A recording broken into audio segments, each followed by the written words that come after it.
Okay, I wanted to talk about, you hear about, this white ribbon campaign, right? Which is meant to be, about helping, stop violence and stop abuse, against women and girls, right? And I hear these adverts sometimes as well about, how to stop abuse against women and girls and how to look out for signs of an abusive relationship and how we've got to do our best to stop, violence against women and girls, right? Tell me when I'm talking to you. Just show me the messages. Give me the phone.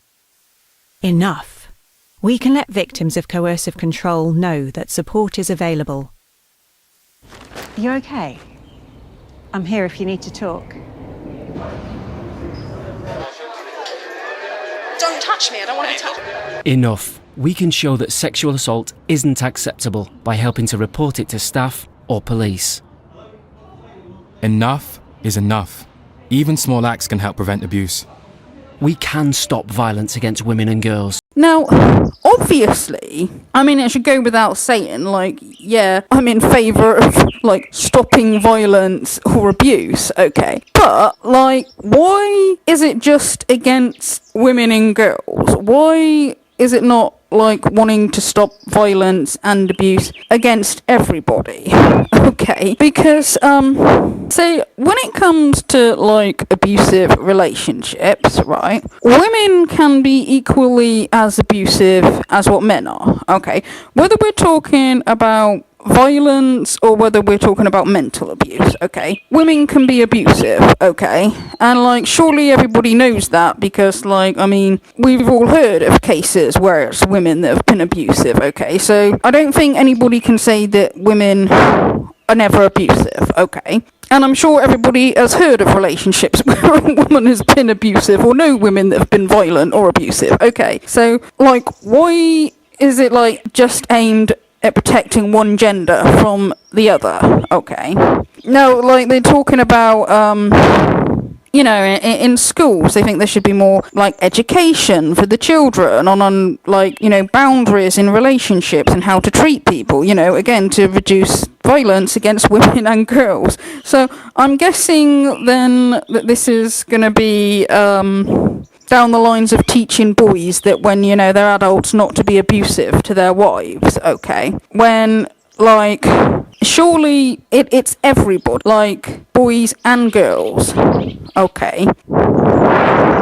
If you're going to teach children, okay, not to be violent or not to be abusive, surely it should be both genders, okay? But also, I'm under the impression that when it comes to people that are violent, okay, this is normally a result of, if they were a victim of violence when they were a child, if one of their parents or both of their parents was violent, then the child is more likely to grow up to be a violent person, okay? Now, that's not to say everybody who's been victims of violence when they were children grow up to be violent or abusive. I'm just saying that statistically speaking, it is the people that are violent when they're adults, it's because they've been subjected to violence by one or both of their parents when they're children, okay? Now there's this woman, Erin Pizzey, who, she talks about this, about the cycle of violence, because she's a woman who,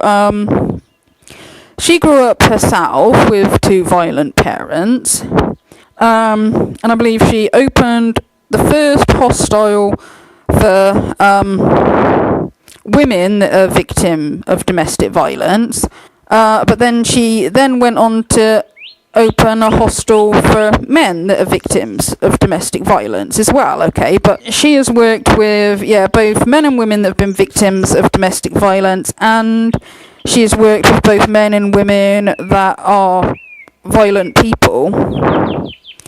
Okay, so she knows quite a lot about it, right? And she, talks quite a lot about the cycle of violence and about how, people that are violent, it's normally because they've been subjected to violence when they were children. Okay. The ones that actually were violent themselves, you could see, were mostly from violent-prone families. Because it is generational. That's what I was trying to say. Look, have a look at this. Because the idea was, or the feminist ideology, and also what they talked about was all these innocent, hapless women coming in with children with these brutal, violent men behind them. No, it's not like that, any more than it is for men. I mean, there are men who are extraordinarily violent, coming from violent backgrounds, but there's plenty of men who, by accident, get involved with violent women and end up suffering exactly the same way.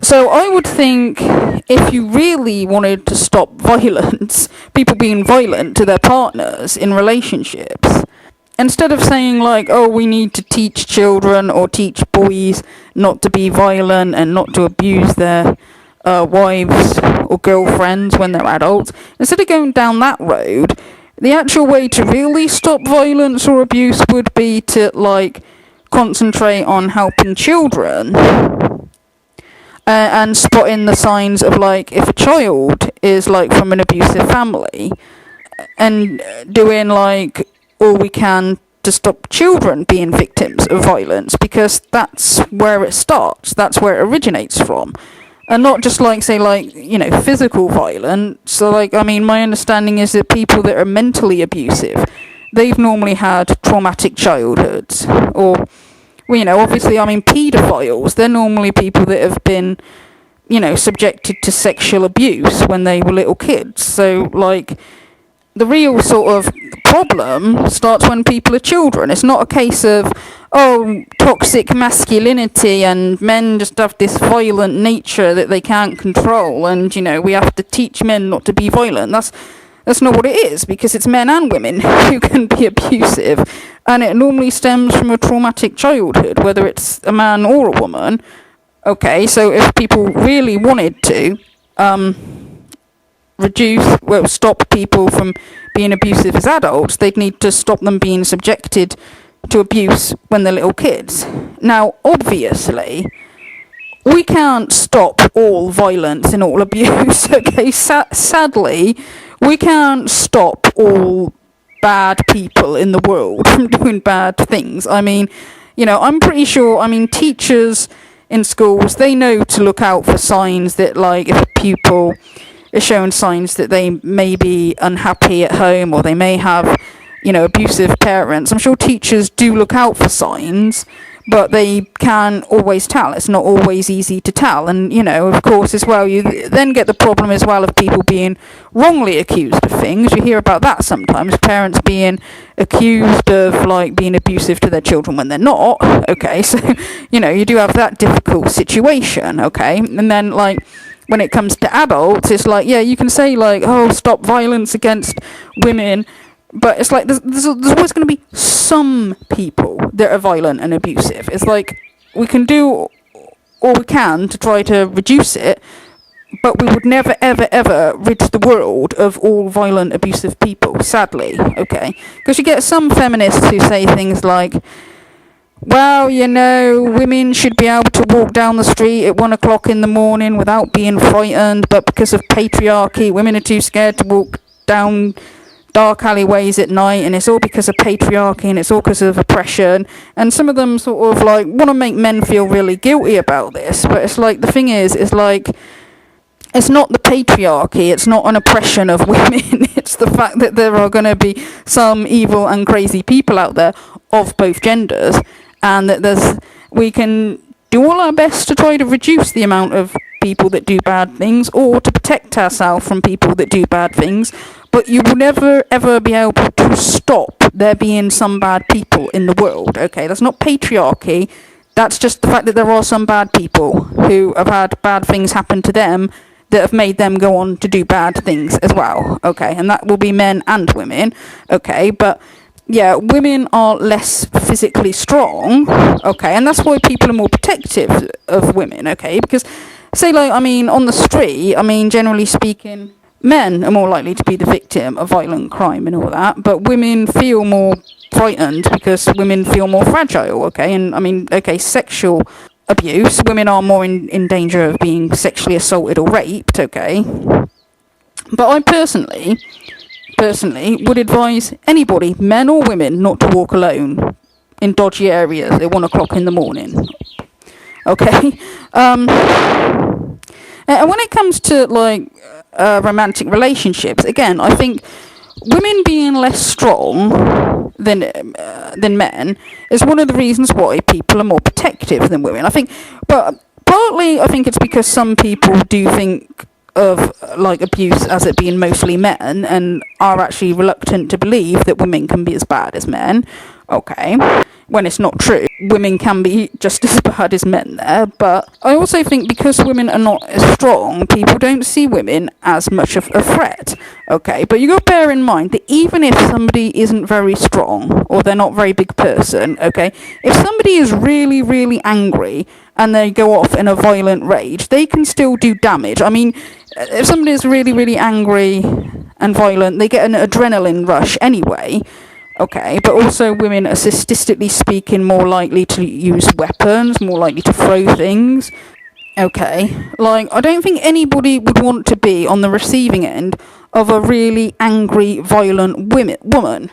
Okay, but also, you've got to bear in mind that a lot of the time men feel like they are restricted in what they can do to protect themselves from another woman. Okay, because if they're attacked by a man, okay, they feel free to like just punch him back and they can hit him back and they can defend themselves. But with a woman, that is not so socially acceptable, right? And like, even if a man if he doesn't hit her, but he just grabs her wrists or something like that just to protect himself, if she gets bruises around her wrist, she can then go to the police and show these bruises. And he can still get into trouble, even if she was the one attacking him, okay? So, women have a lot of power against men because of that reason. And a lot of, like, feminists who go on about, oh, but men have all the power. And it's like, they don't. They really don't. A lot of men feel very powerless against women if she's an evil, nasty woman, okay? You can get people who do bad things, both genders, okay, but women get a hell of a lot more sympathy, and that is exactly why you get these adverts saying, oh, let's end violence against women and abuse against women, when it should be both genders, okay. And it's also that men are limited in what they can do to defend themselves against an angry, crazy woman, okay. So that is one of the reasons, like, why people don't support feminists, okay? Because, like, you know, some people, they say, like, if you're for equal rights, you're really a feminist. And it's like, no, because there's a lot of people, most people are in favour of equal rights for women, okay? Most people are in favour of equality, but do not identify as feminists. And this is, like, one of the reasons why, like, the biased attitude. Like, you know, I can remember, like, Emma Watson, she said, you know, people see feminists don't identify as feminism because they think it's man-hating. And she said, this attitude needs to stop. The more I've spoken about feminism, the more I have realised that fighting for women's rights has too often become synonymous with man-hating. If there is one thing I know for certain, it is that this has to stop. But, like, is Emma Watson gonna, like, stand up and say, like, well, hold on, it's a little bit unfair to just say end violence against women, why don't we end violence against men as well? Or she's not gonna stand up and say that, oh, you know, some women can be violent and abusive as well, even though she knows full well that some women can be violent and abusive. Okay, so this is, like, the problem with feminism. This is why people are reluctant to support it. It's not because they are not in favour of equal rights for women, but it's because it's always like making out we've got to protect women from men, and reluctant to see that, you know, that men have problems as well. Okay, so that's all I've got to say about that for now. Thank you for listening.